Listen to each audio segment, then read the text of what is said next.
푸틴은 승리를 선언했습니다.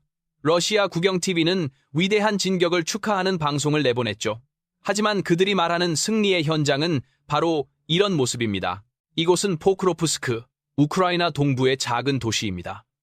지난 몇 달간 이곳은 현대 전쟁 사상 가장 끔찍한 고기 분쇄기가 되었습니다. 러시아가 해방시켰다고 주장하는 이 땅에서 러시아 군인 10만 명의 목숨이 말 그대로 증발해버렸습니다. 이것은 승리가 아닙니다. 거대한 무덤일 뿐입니다. 오늘 우리는 크렘린의 선전 뒤에 가려진 포크로프스크의 참혹한 진실을 파헤쳐 볼 겁니다. 이 지옥의 전선에서 대체 무슨 일이 벌어지고 있는지 끝까지 지켜봐 주십시오. 저희 채널이 전하는 진실이 중요하다고 생각하신다면 지금 바로 구독 버튼을 눌러 저희와 함께 해주시기 바랍니다. 포크로프스크는 전쟁 전 평범한 산업도시였습니다. 하지만 지금은 돈바스 전선 전체의 명운을 결정할 가장 중요한 전략적 요충지가 되었습니다. 왜일까요? 바로 보급 때문입니다. 포크로프스크는 우크라이나군의 핵심 보급 허브입니다. 여러 개의 주요 철도와 도로가 이곳에서 만나죠. 만약 러시아가 이곳을 점령한다면 코스사티니우카, 드루즈키우카, 크라마토르스크로 이어지는 우크라이나의 방어선 전체가 무너질 수 있습니다.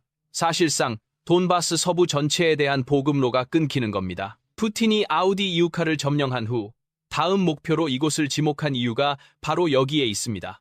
수십만 명의 목숨을 갈아 넣어서라도 이 도시를 차지하려는 이유, 그것은 단순한 땅 따먹기가 아닌 우크라이나의 숨통을 끊으려는 계획인 셈입니다. 러시아의 공격 방식은 21세기 전쟁이라고는 믿기 어려울 정도로 원시적이었습니다. 그들은 말 그대로 인간 파도 전술을 사용했습니다. 수감자 출신으로 구성된 스톰 Z 부대를 필두로 최소한의 훈련만 받은 동원 병력들을 가장 앞에 내세웠습니다. 이들의 임무는 단 하나, 우크라이나의 방어선을 향해 무작정 달려가 총알바지가 되는 것이었습니다. 낡은 BMP 장갑차에 10명씩 구겨 타고 포탄이 빗발치는 들판을 가로질러 돌격했습니다. 우크라이나의 지뢰밭과 드론 공격의 첫 번째 파도가 전멸하면 그 시체들을 방패 삼아 두 번째 파도가 진격하고 또 세 번째 파도가 그 뒤를 따랐습니다. 러시아 지휘관들에게 병사 한 명 한 명의 목숨은 그저 소모품에 불과했습니다. 오직 목표 지점까지 얼마나 많은 고기를 밀어 넣을 수 있는지가 중요했을 뿐입니다. 하지만 2차 세계대전 시절을 방불케 하는 러시아의 구시대적 전술, 즉 대규모 병력을 밀어넣는 방식은 우크라이나의 현대적이고 영리한 비대칭 전력 앞에서 그야말로 처참하게 분쇄되고 말았습니다. 전장의 패러다임을 바꾼 주역은 바로 FPV 드론이었습니다. FPV, 즉 1인칭 시점 드론 말입니다. 이건 단순한 정찰용 드론이 아니에요. 조종사는 고글을 쓰고 마치 자신이 직접 폭탄이 되어 전장을 날아다니는 듯한 감각으로 조종합니다. 수백 달러에 불과한 이 작은 자폭 드론이 수백만 달러짜리 최신의 탱크를 향해 정밀하게 돌진하는, 그야말로 다윗과 골리앗의 싸움을 현실로 만든 거죠. 마치 극도로 현실적인 비디오 게임을 하는 것 같지만 이건 명백한 현실이었습니다. 화면 속 흐릿한 점은 실제 사람이고 조종간의 버튼 하나로 진짜 목숨이 사라졌죠. 수천, 수만 개의 드론이 마치 성난 말벌떼처럼 하늘을 뒤덮으며 러시아 보병과 장갑차를 하나하나 정밀하게 사냥했습니다. 병사들은 깊은 참호에 숨어도 소용없었어요. 머리 위에서 들려오는 그 특유의 윙하는 프로펠러 소리는 곧 죽음의 예고편이나 다름없었으니까요. 숲속에 꽁꽁 위장한 장갑차도 이 하늘의 눈을 피할 수는 없었습니다. 여기에 서방이 지원한 집속탄이 그야말로 불을 붙였습니다. 이건 또 다른 차원의 공포를 선사했죠. 단 한 발의 포탄이 목표 상공에서 펑 하고 터지면 그 안에서 수백 개의 작은 자탄, 즉 새끼 폭탄들이 쏟아져 나옵니다. 마치 하늘에서 강철 비가 쏟아지는 것처럼요. 축구장 몇 개를 합친 넓은 지역을 순식간에 초토화시키며 엄폐하지 못한 병력들을 한 번에 쓸어버리는 무시무시한 광역 무기였습니다. 드론과 집속탄의 조합. 그 결과는 정말 경이로운, 아니 끔찍한 수준의 교환비로 나타났습니다. 일부 격전지에선 우크라이나군 한 명이 희생될 때 러시아군은 무려 15명, 심지어 20명 가까이 사망했습니다. 이건 더 이상 전투라고 부를 수 없었습니다. 말 그대로 기술이 만들어낸 일방적인 학살이었습니다. 지상군의 소모적인 보병 돌격이 우크라이나의 견고한 방어선 앞에서 번번이 좌절되자 러시아는 전술을 바꿨습니다. 그들은 훨씬 더 무자비하고 압도적인 카드를 꺼내 들었죠. 바로 활공폭탄이라는 하늘에서 떨어지는 거대한 강철 십자가였습니다. 이게 뭐냐면요. 아주 간단하면서도 끔찍한 아이디어입니다. 기존의 창고에 쌓여있던 멍텅구리 폭탄, 그러니까 아무런 유도 기능이 없는 재래식 항공폭탄에 날개와 위성 항법 장치를 단 겁니다. 러시아 전투기들은 이제 우크라이나의 대공 미사일이 위협하는 위험한 상공으로 진입할 필요가 없어졌어요. 국경 너머 수십 킬로미터 밖의 안전한 고도에서 이 폭탄을 툭 떨어뜨리고는 그대로 귀환하면 그만이었죠. 일단 투하된 활공폭탄은 자체 동력 없이 그저 날개를 이용해 바람을 타고 수십 킬로미터를 활강합니다. 마치 거대한 독수리가 먹잇감을 향해 날아가듯 소리 없이 조용히 목표를 향해 미끄러져 내려오죠. 레이더에는 잘 잡히지도 않고 미사일처럼 엔진 열도 없어서 요격은 거의 불가능에 가깝습니다. 사실상 막을 방법이 없는 공포 그 자체였어요. 그리고 그 파괴력은 상상을 초월했습니다. 폭탄 하나의 무게가 기본 500kg, 큰 것은 1.5톤에 달했습니다. 이건 거의 소형차 한 대 무게예요. 그런 쇳덩어리가 하늘에서 음속에 가까운 속도로 내리꽂히는 겁니다. 견고하게 지어진 콘크리트 벙커도 수많은 사람이 살던 아파트 단지도 이 폭탄 한 발 앞에서는 아무런 의미가 없었습니다.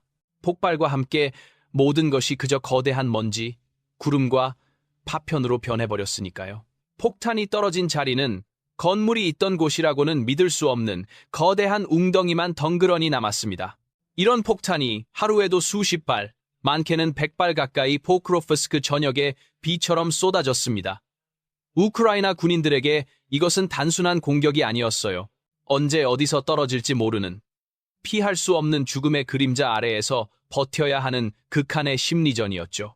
땅이 통째로 뒤흔들리는 진동과 모든 것을 찢어발기는 폭음 속에서 병사들의 신경은 그야말로 갈기갈기 찢겨나갔습니다. 이것은 총과 총이 맞서는 싸움이 아니었습니다. 거대한 자연재해 앞에서 인간의 의지가 얼마나 버틸 수 있는지를 시험하는 처절한 생존 투쟁이었습니다. 그들은 오직 무너지지 않겠다는 정신력 하나로 이 지옥 같은 시간을 견뎌내야만 했습니다. 참호 안에선 시간이란 게 완전히 다른 개념이 돼요. 바깥 세상과 연결된 끈이 싹둑 잘려나간 것 같죠? 밖에서 한두 시간이면 끝날 일들이 여기선 마치 영원 속에 갇힌 기분입니다. 해가 뜨고 지는 걸로 날짜를 세는 게 의미가 없어요. 오직 다음 포격과 다음 공격 사이에 짧고 숨막히는 정적만이 시간을 알려줄 뿐이죠. 코를 찌르는 이 냄새, 이건 그냥 흙냄새가 아닙니다. 축축하고 비릿한 진흙에 화약 연기, 그리고 방금 전까지 살아있던 사람의 피가 뒤섞인 아주 역겨운 냄새죠. 이 냄새가 폐부 깊숙이 박혀서 떠나질 않아요. 귀는 또 어떻고요? 멀리서 혹은 가까이서 끊임없이 울리는 폭발음이 고막을 계속 때립니다. 모든 게 그 소리에 묻혀버려요. 저 위에서 모기처럼 앵앵거리는 소리 들리세요? 저게 FPV 드론입니다. 저 작은 소리가 내 머리 위에서 멈추는 순간 모든 게 끝나는 거죠. 아니면 아무 소리도 없이 거대한 그림자가 드리워지기도 해요. 거대한 활공폭탄이 내 머리 위 참호를 통째로 지워버릴 수도 있다는 공포. 그건 정말 겪어보지 않으면 모릅니다. 땅이 미세하게 울리면서 드르륵 하는 소리가 들리면 심장이 부를 것 같아요. 저게 장갑차 캐터필러가 긁는 소리인가? 그럼 당장 대전차 화기를 준비해야죠. 아니면 다행히도 우리 보급 트럭이 오는 소리일까? 그 몇 초간의 판단이 생사를 가릅니다. 잘못된 기대는 곧 죽음이니까요. 퍽! 하는 둔탁한 소리와 함께 바로 옆에서 같이 농담하던 동료가 쓰러집니다. 눈을 마주칠 시간도 없어요. 슬퍼하거나 그를 위해 기도할 시간 같은 건 사치입니다. 일단 그의 시신을 뒤로 끌어내서 다른 병사들이 걸려 넘어지지 않게 하고 그가 있던 사격 위치를 내가 메워야 해요. 그의 탄약과 총을 챙겨서 다시 전방을 향해 총구를 겨눠야 합니다. 그게 여기에 유일한 규칙이죠. 총구. 너머 저편에 있는 러시아 애들도 똑같을 겁니다. 아마 영문도 모르고 여기까지 끌려왔겠죠. 시베리아 어딘가에서 트랙터를 몰던 청년일 수도 있고 모스크바에서 대학을 다니던 학생일 수도 있어요. 그들도 죽기 싫어서 살고 싶어서 발버둥 치는 것뿐입니다. 돌격이라는 한마디 명령에 아무 의미도 없는 이 진흙탕으로 목숨을 내던지러 오는 거죠. 그래서 여기 이 지옥 같은 포크로프스크의 진흙탕 속에서는 무슨 대의 명분이나 이념 같은 건 다 녹아 없어져 버렸어요. 그런 건 저 멀리 안전한 도시의 정치인들이나 하는 소리죠. 여기 남은 건 딱 두 가지뿐입니다. 어떻게든 다음 순간까지 살아남으려는 동물의 본능에 가까운 처절한 몸부림, 그리고 뼛속까지 스며드는 죽음에 대한 원초적인 공포. 그게 전부입니다. 이 참호의 유일한 진실이죠. 우크라이나 드론 공격에 막대한 피해를 입자 러시아군은 기괴한 해결책을 내놓았습니다. 바로 거북이 전차입니다. 낡은 전차 위에 드론 공격을 막기 위한 철판 지붕을 얼기설기 용접해 붙인 모습이 마치 거북이 등껍질 같다고 해서 붙여진 이름이죠. 처음에는 나름 효과가 있는 것처럼 보였습니다. 상부 공격을 여러 번 막아내며 진격하기도 했죠. 하지만 이 조잡한 개조는 심각한 약점을 가지고 있었습니다. 엄청나게 무거워진 탓에 기동성이 최악이었고 시야가 극도로 제한되어 주변 상황을 파악하기 어려웠습니다. 결국 우크라이나 군은 곧 약점을 파악했습니다. 드론으로 캐터필러를 먼저 파괴해 움직이지 못하게 만든 뒤 약한 측면이나 후면을 집중 공격해 파괴해버리는 방식이었죠. 거북이 전차는 러시아군의 절박함과 동시에 그들의 형편없는 상황을 보여주는 상징이 되었습니다. 네, 그렇다면 10만 명 증발이라는 정말이지 믿기 힘든 이 수치는 대체 어디서 나온 걸까요? 이건 결코 선정적인 헤드라인을 위한 단순한 과장이 아닙니다. 여기에는 아주 차갑고 집요한 계산의 과정이 숨어 있습니다. 이 숫자는 크게 세 가지 정보의 축을 교차 검증해서 나온 아주 보수적으로 잡은 최소 추정치에 가깝습니다. 첫 번째 축은 바로 전쟁의 당사자인 우크라이나 국방부의 공식 발표입니다. 물론 혹자는 교전국의 발표를 어떻게 그대로 믿냐고 반문할 수도 있겠죠. 맞는 말입니다. 하지만 그들은 매일같이 전선에서 직접 데이터를 수집하는 유일한 주체입니다. 파괴된 장비의 잔해를 직접 확인하고 포로를 신문하고 적의 무전을 감청하며 얻어내는 1차 정보들이 바로 여기에 해당되죠. 이것이 모든 분석의 기준점이 됩니다. 두 번째 축은 서방 정보기관, 예를 들어 미국의 CIA나 영국의 MI6 같은 곳들의 분석 자료입니다. 이들은 자국의 안보와 직결된 문제이기 때문에 선전선동이 아닌 가장 객관적인 데이터를 원합니다. 그들은 우리 눈에 보이지 않는 곳에서 움직입니다. 정찰 위성은 물론 러시아군의 통신을 감청하는 시긴트, 시긴, 그리고 러시아 내부에 구축해놓은 정보원, 즉 휴민트까지 동원해서 전황을 입체적으로 분석하죠. 이들의 정보는 우크라이나 측 발표의 신뢰도를 검증하는 중요한 잣대가 됩니다. 그리고 마지막 세 번째 축, 바로 오신트, 즉 공개 출처 정보 분석가들의 활동입니다. 이들이야말로 이 10만 명이라는 숫자에 구체적인 살을 붙이는 사람들입니다. 이들은 디지털 세상의 탐정이나 마찬가지예요. 매일같이 텔레그램이나 트위터 같은 소셜미디어에 올라오는 수많은 영상과 사진들을 분석합니다. 예를 들어 드론으로 촬영된 러시아군 전차 파괴 영상이 하나 올라온다고 칩시다. 분석가들은 먼저 영상 속의 지형지물, 예를 들어 나무의 형태, 건물의 모양, 도로의 구비 등을 구글 지도나 위성사진과 대조해서 정확한 위치를 찾아냅니다. 이걸 geolocation이라고 하죠. 위치가 확인되면 파괴된 장비가 T-72 전차인지 BMP 3 장갑차인지 모델명을 식별합니다. T-72 전차라면 탑승 인원이 3명, BMP 3 장갑차라면 3명의 승무원 외에 7명의 보병이 더 탈 수 있다는 사실을 바탕으로 최소 사망자 수를 계산하는 겁니다. 이런 식으로 파괴된 장비 하나하나를 데이터베이스에 기록하고 그 안에 타고 있었을 병사들의 숫자를 더해 나가는 정말이지 끔찍하고도 성실한 계산을 반복하는 거죠. 하지만 이건 어디까지나 최소 피해 규모일 뿐입니다. 여기에 러시아 내부에서 은밀하게 유출되는 정보들, 예를 들어 특정 지역의 병원이나 영안실이 갑자기 포화 상태에 이르렀다는 내부자 증언, 혹은 병사들이 가족이나 친구와 나눈 SNS 메시지에 남긴 우리 중대 절반이 사라졌다와 같은 파편적인 흔적들을 더해서 퍼즐을 맞춰 나갑니다. 물론 전쟁의 안개 속에서 정확한 숫자를 파악하는 건 불가능에 가깝습니다. 하지만 이 모든 증거의 조각들은 단 하나의 진실을 가리키고 있어요. 바로 포크로프스크 전투에서 러시아군이 현대 전쟁사에서 유례를 찾기 힘든 끔찍한 인명 손실을 입었다는 사실입니다. 크렘린의 지도자가 지도 위에서 장기말을 옮기듯 한 명의 병사를 소모품처럼 여기는 바로 그 순간에도 수많은 러시아의 어머니와 아내, 그리고 아이들은 영문도 모른 채 자신의 가족이 차가운 우크라이나의 흙으로 돌아갔다는 사실조차 통보받지 못하고 있는 겁니다. 그러면 이 전투의 승자가 우크라이나라고 단정할 수 있을까요? 글쎄요. 그렇게 간단한 문제가 절대 아닙니다. 겉으로 드러난 교환비 뒤에는 우크라이나 역시 뼈를 깎는, 정말이지 감당하기 힘든 희생을 치르고 있다는 사실이 숨겨져 있습니다. 이건 그냥 숫자로 표현할 수 있는 손실이 아니에요. 생각해보세요. 이 지옥 같은 최전선에는 우크라이나가 가진 최고의 정예병력, 말 그대로 나라의 방패와도 같은 여단들이 투입됐습니다. 수년간 훈련받고 실전 경험을 쌓은 베테랑 군인들, 전차를 몰고 포를 쏘던 그 숙련된 병사들이 너무나도 많이 목숨을 잃거나 평생을 안고 가야 할 끔찍한 부상을 입었습니다. 한 명의 베테랑을 잃는다는 건 단순히 병력 한 명이 줄어드는 게 아닙니다. 그가 가진 모든 경험과 지식, 전우들에게 주던 신뢰감, 그 모든 것이 한순간에 사라지는 거죠. 그리고 병사들만의 희생이 아닙니다. 러시아가 퍼붓는 그 무자비한 활공폭탄 세례에 도시는 문자 그대로 가루가 되었습니다. 한때는 사람들이 웃고 아이들이 뛰어놀던 거리가 지금은 잿더미와 뒤틀린 철근만 앙상하게 남은 유령 도시가 된 겁니다.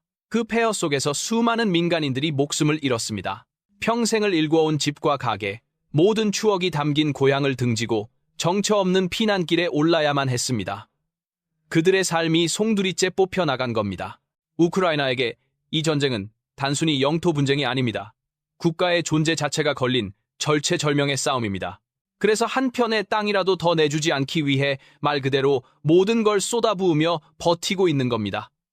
우리가 보는 15대 1이라는 교환비는 사실 그래서 나온 겁니다. 그 숫자 뒤에는 단 한 명의 우크라이나 군인을 살리기 위해 하늘을 뒤덮는 수많은 드론과 천문학적인 양의 포탄, 그리고 이 모든 것을 가능하게 한 서방의 지원이 절실했다는 냉혹한 현실이 있습니다. 결국 이건 한쪽이 일방적으로 상대를 도살하는 그런 그림이 아닙니다. 서로의 살과 피를 갈아 넣으며 누가 먼저 쓰러지나 버티는 끔찍하고 처절한 소모전인 겁니다. 같은 시각 모스크바의 TV에서는 전혀 다른 이야기가 방송됩니다. 러시아 선전 매체들은 포크로프스크에서의 위대한 승리를 자축합니다. 그들은 파괴된 러시아 장비와 시체는 철저히 숨긴 채 우크라이나 군을 몰아내고 깃발을 꽂는 장면만을 반복해서 보여줍니다. 뉴스 앵커는 서방의 용병들을 섬멸했다고 외치고 군사 전문가들은 푸틴의 영리한 전략 덕분이라고 칭송합니다. 러시아 국민들은 진실을 알 길이 없습니다. 그들은 자신의 아들과 남편들이 우크라이나의 진흙탕 속에서 아무런 의미 없이 죽어가고 있다는 사실을 모른 채 TV 속의 가짜 승리에 박수를 보냅니다. 이 거대한 정보 통제와 선전이야말로 푸틴이 이 무의미한 전쟁을 계속할 수 있게 만드는 가장 강력한 무기입니다. 포크로프스크의 비극은 서방의 지원 지연이 어떤 결과를 낳는지 명확하게 보여주었습니다. 몇 달 동안 미국 의회에서 지원안이 표류하는 동안 우크라이나 군은 극심한 포탄 부족에 시달려야 했습니다. 러시아군이 포탄 10발을 쏠 때 우크라이나 군은 단 1발로 대응해야 하는 상황이었습니다. 이 시기에 러시아는 가장 큰 진전을 이룰 수 있었습니다. 만약 지원이 제때 이루어졌다면 러시아의 공세를 훨씬 효과적으로 저지하고 수많은 생명을 구할 수 있었을 겁니다. 뒤늦게 지원이 재개되고 ATACMS와 같은 강력한 무기들이 도착하면서 전선은 다시 안정되고 있지만 이미 너무 많은 것을 잃은 뒤였습니다. 이 전쟁은 우크라이나 혼자만의 싸움이 아닙니다. 자유세계의 의지와 결단이 시험받는 무대이기도 합니다. 포크로프스크 전투는 아직 끝나지 않았습니다. 러시아는 여전히 병력을 쏟아붓고 있고 우크라이나는 필사적으로 방어하고 있습니다. 푸틴의 가짜 승리 선언 뒤에서 오늘도 수많은 젊은이들이 죽어가고 있습니다. 이 거대한 비극은 우리에게 질문을 던집니다. 한 사람의 야망을 위해 얼마나 많은 생명이 희생되어야 하는가? 국제사회는 이 광기를 언제까지 지켜만 보고 있을 것인가? 포크로프스크의 진실은 단순한 군사적 분석을 넘어 우리가 사는 시대의 양심을 묻고 있습니다. 여러분은 이 지옥의 전선에 대해 어떻게 생각하시나요? 여러분의 의견을 댓글로 남겨주십시오. 그리고 이 진실이 더 많은 사람들에게 알려질 수 있도록 공유해 주시기 바랍니다.